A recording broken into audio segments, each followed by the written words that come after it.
खरं म्हणजे राहुल गांधींचा आणि काँग्रेसचा खरा चेहरा हा परदेशातल्या त्यांच्या वक्तव्याने समोर आलेला आहे। राहुल गांधी स्पष्टपणे आरक्षण संपवण्याबद्दल बोललेले आहेत। एकीकडे निवडणुकीमध्ये खोटा नरेटिव्ह तयार करायचा आणि दुसरीकडे आरक्षण संपवण्याची गोष्ट या ठिकाणी करायची, हे अतिशय चुकीचं आहे।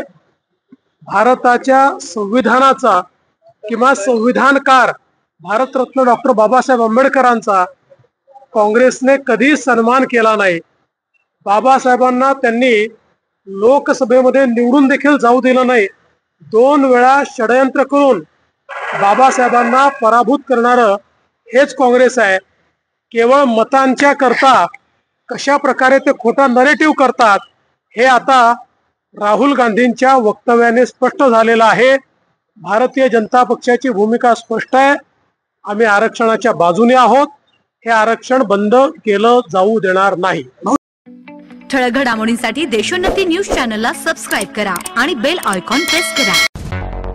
मुंबई, पुणे, नागपूर, मराठवाडा असो का विदर्भ, राजकीय, सामाजिक, शैक्षणिक क्षेत्र असो का क्रीडा, सर्वच घडामोडीचे विश्लेषण पाहायला विसरू नका। फक्त देशोन्नती न्यूजवर।